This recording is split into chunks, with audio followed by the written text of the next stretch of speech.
Сайн байна уу? Иш цай сугаас мэдчилж байна. Орчуулан хүргэж байна. Авах гэхийн ухаанаар хандна уу? Фэншүү цаг бол эд баялагийг удирддаг, алтны эрчим хүчтэй гэж үздэг. Бусад эд зүйлсээс ялгаатай нь амьд биет гэж үздэг учраас эд баялагт маш чухал нөлөөтэй. Амьд баялагын аз тул энерги нь их хүчтэй. Түүнийг хэрхэн удирдах нь маш чухал. Хэрв та үнийг өнөөдөр энд дурдж байгаа шиг сайн ажиллах юм бол цаг нь амьд энерги учраас таны гэрт юу юунаас ч илүү их баялаг аз авчрах болно. Нөгөөтэйгөр муу менежментийн улмаас мөнгөний боломж алдагдвал гэр бүлийн санхүүгийн байдал гацаж хийсэн бүхэн бүтэхгүй хөрөнгө мөнгөө өрөх магадлалтай. Эртээр үеэс цагийг удирдах ноёлж байсан хүмүүс эрх мэдэл эд баялагт хүрсэн байдаг бөгөөд цаг нь тийм статусыг бэлэгддэг. Одоо ч энэ хэвээрээ байна. Хэрвээ өнөөдрийн бичлэгийг дуустал нь үзвэл санхүүгийн азыг дуудаж эд мөнгө хуримтлуулдаг цагны фэншүү болон эсвэргээрээ санхүүгийн азыг устгадаг хизээч хийж болохгүй хамгийн муу цагны фэншүүгийн талаар бүгдийг мэдэж авнаа. Цаг хугацаа хизээч ухардаггүй. Энэ нь зөвхөн урагшилдаг эрчим хүч учраас миний одоо болон ирээдүйн энерги юм а. Бичлэгийн үзэл санхүү мөнгөний азар орон зайгаа дүүрэхээ мартаоцай. Хэрв та subscribe, like дарвал амьдрал ашигтай мэдээллийг үргэлжлүүлэн хүлээн авах боломжтой болно. За тэгвэл цагны тухай фэншүүгээ эхэлье. Аз хувь шиг дуудаг цаг 1. Амьд цаг. Та гэртээ ямар цаг хэрэглэдэг вэ? Өнөө үе дижитал цагийг хаа сайгүй харах болжээ. Фэншүүд секунд, минут, цагийн зүүнд бодиттой хөдөлдөг цагийг дижитал цагнаас илүү эрч хүчтэй амьд гэж үздэг. Дижитал цагны хувьд зөвхөн дэлгэцэн дээрх тоонууд өөрчлөгддөг тул энерги султай байдаг. Зүүн хөдөлдөг цагны хувьд ирээдүрөө хөдөлж байгаа учраас энерги нь илүү хүчтэй байдаг гэж үздэг. Цаг бол амьд эд баялагын аз гэж өмнө дурдсан. Тиймээс гэрийнхээ цагийг хизээс зогсоож болохгүй. Хэрв цаг зогсвол түүнийг үгсэнд тооцож үглийн сүнсийг мэдрэх болно.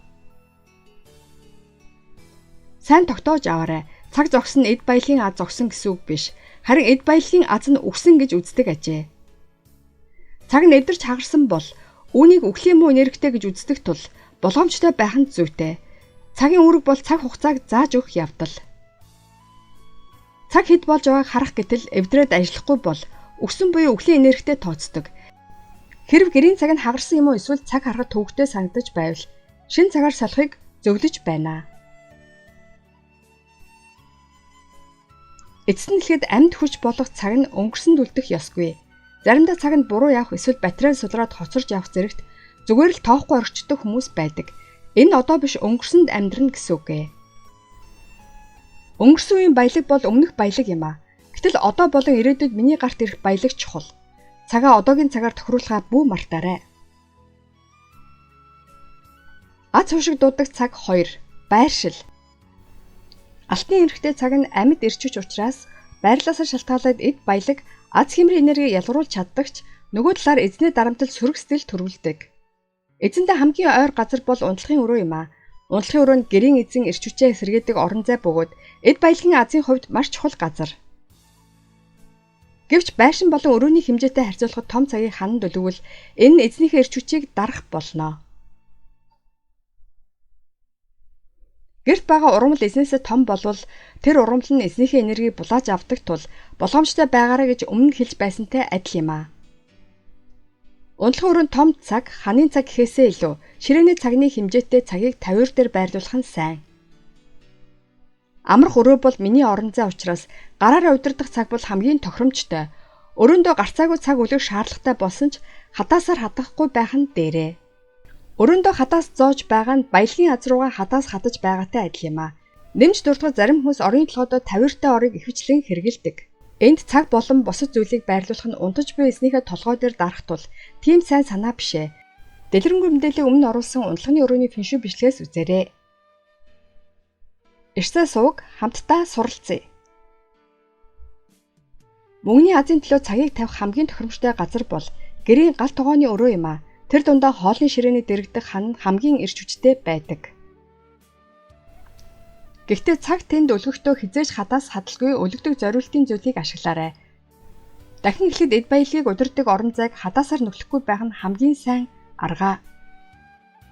Аз хувь шиг дууддаг цаг 3. Чиглэл. Цаг нь амьд эрч хүчээр шинэ өдрийг эхлүүлж дуусгаж дахин эхэлдэг. Фэншүүд зүүн зүг нь мод ба 5 элементийн чиглэл бөгөөд бүх энерги эхэлдэг. Мөн өдөр бүр нар цэнгэг эрс хүчээр манддаг газар юм аа. Тиймээс зүүн зөвгөн шинэ өдөр бүрийг эхлүүлдэг цагны энергид хамгийн сайн тохиромжтой байршил юм аа. Нар манддаг дорн зүгт байрлуулахад эрч хүчтэй энергиэр өдөр эхэлдэг тул үүнийг санал болгож байна. Өглөө бүр амин чухал эрч хүчийг өгдөг цаг тул санхүүгийн аздаж сайн. Гэхдээ зүүн тал байрлуулсан цагт дуугардаг мөн секунд, минут, цагийн зүүн хөдөлж байвал сайн. Дижитал цагны хувьд энерги нь хүчтэй биш тул хаана байрлуулах нь хамаагүй. Зүүн тал байрлуулсан цаг нь амьдралын эрч хүчийг хүлээн авах боломжтой амьд цаг байх ёстой. Бугын цагны хувьд унтлагын өрөөндөө байлгахаас илүүтэй зочны өрөөний зүүн зүгт байлгаж гадуур гарахдаа амьдралын эрч хүчээр дүүрэн цаг зүүж байхыг санал болгож байна. Хэрв танд эд баялагын аз дутмаг юм шиг санагдаж байвал гар утсаараа чиглэлээ шалгаж цагийн байрлалаа өөрчлөөд үзхийг зөвлөж байна. Аз хувшиг дууддаг цаг 4. Дугуй цаг. Цаг хугацаа үргэлжлэн эргэлдэж байх ёстой бөгөөд түүний энергид ямар нэгэн бөглөрөл саад байх ёсгүй. Тэм ч учраас тасралтгүй эргэлдэж мөнх байдлыг бэлэгдэг дугуй цагийг санал болгож байна. 8 өнцгтийн хувьд фэншүүд 8 зүгийг илэрхийлсэн утгатай бөгөөд энерги тогтворжуулдаг хэлбэр гэж үздэг. Мөн аль болох эрч хүчийг шингээх үүрэг гүйцэтгэдэг тул энэ энергитэй амьд цагтай сайн зохицдог.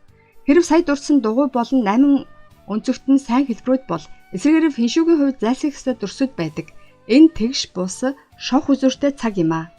Учир нь алтны энерги буюу эд баялагын аз болсон цаг нь амьд байж хөдөлж энерги цуглуулж байх ёстой боловч тогтворгүй анхаарал сарнимд гялдсан байвал эд баялагын аз нь үлдэх боломжгүй. Эд баялаг нь цэвэрхэн эмх цэгцтэй байх дуртай. Хэрв та шинэ цаг худалдаж авахар төлөвлөж байгаа бол сая дурдсан шалтгааны улмаас дугуй болон 8 үнцэгт хэлбэртэй цаг авахыг зөвлөж байна.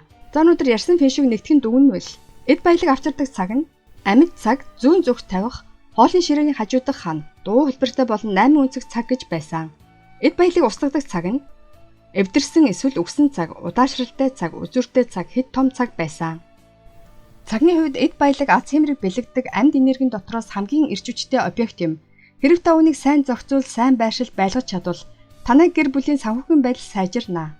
Цагийг эвдэрч хүлэхгүй тулд сайтар арчлаарай. Хамгийн гол нь энэ бичлэгийг үзэж буй таны цаг хугацаа чухал юм аа. Танд яг одоо олохыг хүсч буй эсвэл хадгалбар байгаа мөнгө байвал хэмжээг нь бичнэ. Хэрв танд бичгэд хэцүү байвал бодож болно. За бичсэн үү? Эсвэл бодож үзсэн үү?